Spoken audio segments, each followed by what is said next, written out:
Que a graça e a paz de Cristo seja conosco e habite em nossos corações. Gênesis capítulo 2, 18, diz: Então o Senhor Deus declarou: Não é bom que o homem esteja só. Farei para ele alguém que o auxilie e lhe corresponda. Não é bom sermos sós ou estarmos sós. Nós vivemos em um ambiente cultural que ressalta a autoconfiança e a independência. Ser autoconfiante e ser independente. De fato, nós somos inclinados a fazer da independência um Deus. Eu sou independente, então se eu sou independente, eu posso umas tantas coisas. Esta ênfase da individualidade tem sido adotada por vários movimentos, entre aspas, pelos direitos de homens e mulheres e tem contribuído para a desconfiança e infidelidade e infelicidade também entre homens e mulheres. Conquanto um certo grau de independência seja uma coisa boa e até necessária, não será difícil ver que Deus jamais pretendeu que os homens e mulheres fossem independentes uns dos outros, como a modernidade quer propor. O próprio fato de que ele os fez homem e mulher, Gênesis 1, 27, e instituiu suas leis para a reprodução humana, do modo como fez, esse fato, ou estes fatos, eles nos dão tal indício. E para se tirar toda a dúvida, Deus revelou através do apóstolo Paulo que nem a mulher é independente do homem, nem o homem independente da mulher. Porque como provém a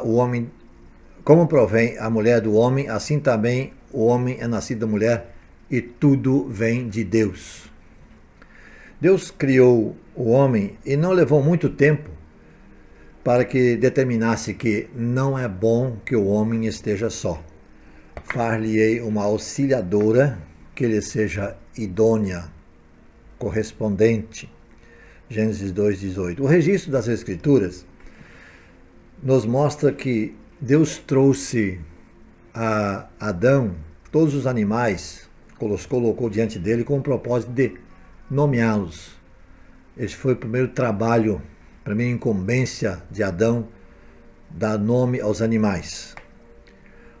E o texto diz em Gênesis 2:20: Para o homem, todavia, não se achava uma auxiliadora que lhe fosse idônea, que lhe correspondesse. Então Deus fez com que Adão pegasse no sono.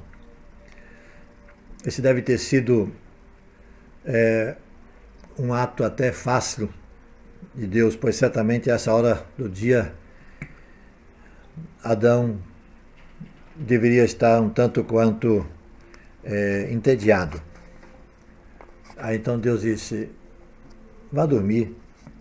Enquanto Adão dormiu, Deus então fez aquela cirurgia, tirando uma costela e formando dela Eva, e a trouxe a Adão.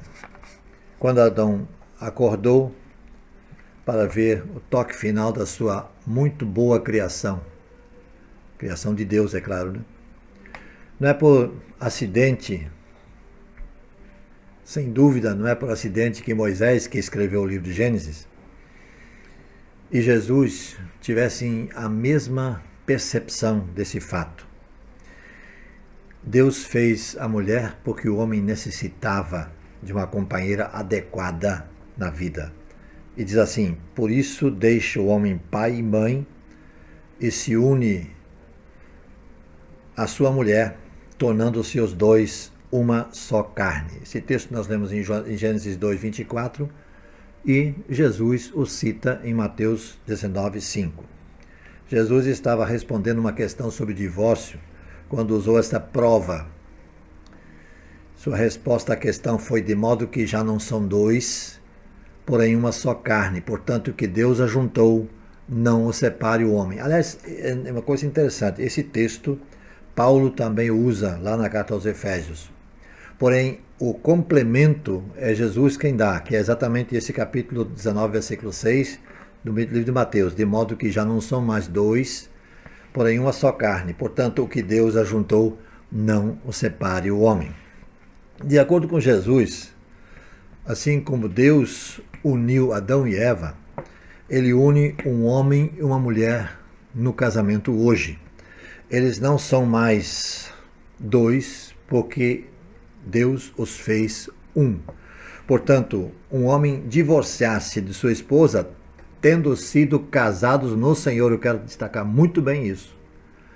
Um homem divorciar-se de sua esposa, tendo sido casados no Senhor, é um tanto da violação da soberania de Deus, como se Adão tivesse rejeitado Eva. A única exceção que Jesus ofereceu a essa regra era no caso em que a separação fosse provocada pelo pecado do adultério. O único escape que Jesus está dando.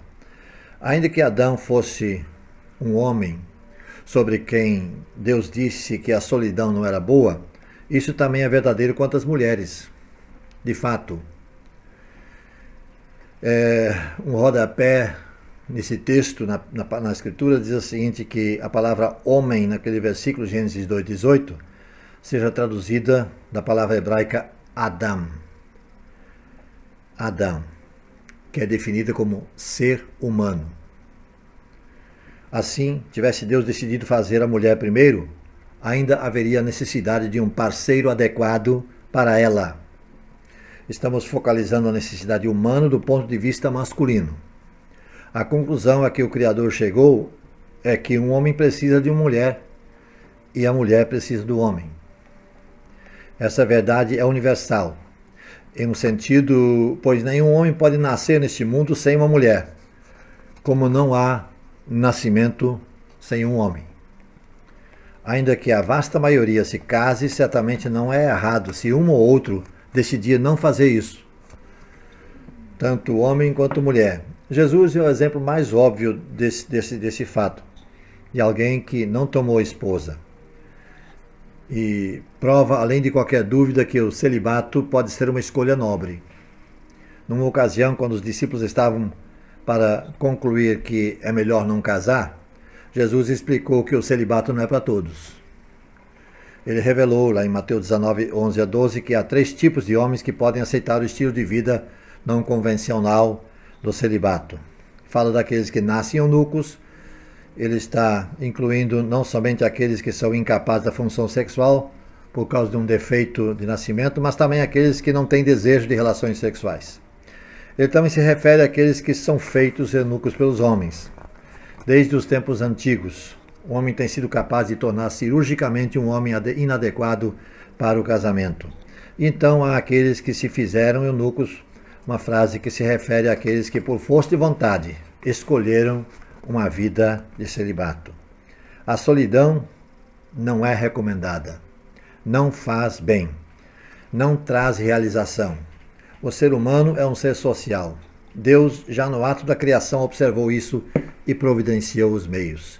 Então o Senhor declarou: não é bom que o homem esteja só. Farei para ele alguém que o auxilie e lhe corresponda.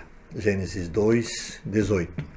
Que Deus nos dê a graça para compreendermos cada vez mais essa situação que a sociedade humana tem conturbado. Creio eu que essa sociedade tem estado a serviço de Satanás, na procura de trazer confusão na mente das pessoas, mas que na palavra de Deus é clara e inequívoca.